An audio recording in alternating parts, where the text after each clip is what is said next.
Cari maklumat dan berita politik yang bebas, kupasan yang tepat, panas. Dapatkannya secara eksklusif hanya di Jom Channel. Komitmen kami, pentasan berita Isnin hingga Jumaat. Berbicara dan isu semasa, kami garapkan secara langsung. Panel-panel berkaliber dan profesional. Interaktif, pandangan anda kami raikan. Jangan lupa bersama kami di setiap hujung minggu dalam edisi khas mingguan. Jom Channel, moving forward, sharing a new experience.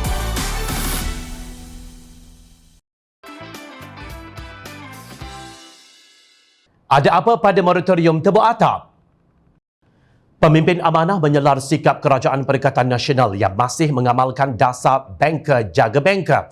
Menurut ahli jawatan kuasa pimpinan Amanah Nasional Muhammad Faiz Fazil, moratorium pinjaman yang baru diumumkan di bawah pakej perlindungan rakyat dan pemulihan ekonomi pemulih adalah lebih teruk daripada apa yang diumumkan tahun lalu.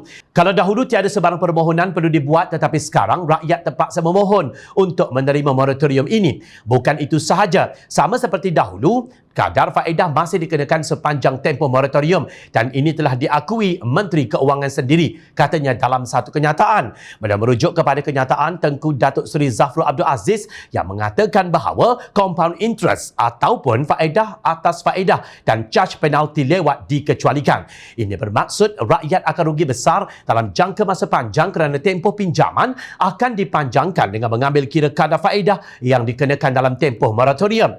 Tanggungan faedah ini menekan rakyat kerana tempoh bayar balik akan dipanjangkan barangkali lebih panjang berbanding tempoh 6 bulan moratorium, ujar Faiz.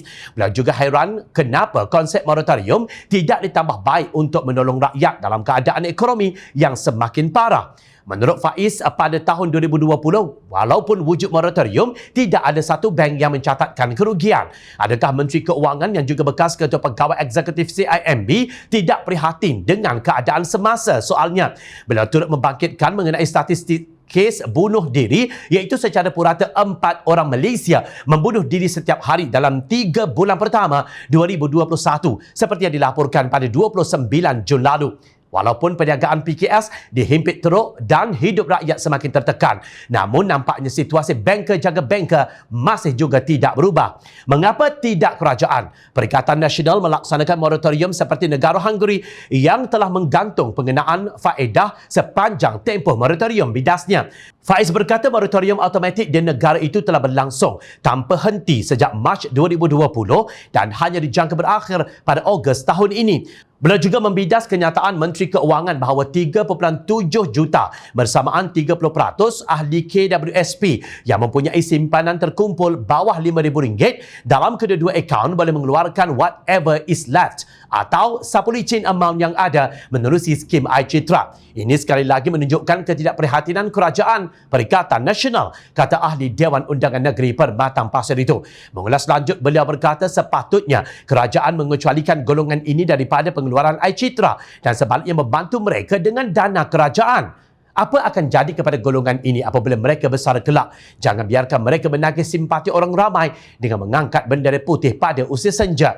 Kata Faiz, pakej pemulih bernilai RM150 bilion tetapi hanya melibatkan RM10 bilion daripada dana kerajaan adalah tidak mencukupi. Beliau mengingatkan jika Kerajaan Perikatan Nasional terus gagal dalam membantu rakyat, sama ada golongan B40 dan M40, bukan sahaja hidup rakyat semakin susah dan tertekan, ekonomi negara juga akan gagal dirangsang dengan lebih baik setelah Bank Dunia menurunkan unjuran pertumbuhan ekonomi atau KDNK daripada 6% kepada 4.5% bagi tahun ini. Justru beliau menggesa kerajaan segera merangka pelan jangka masa panjang untuk menangani isu berkenaan. Katanya pelan ini harus memperincikan bagaimana golongan tersebut boleh dibantu supaya simpanan KWSP mampu mencecah paras mencukupi tak kala mereka bersara.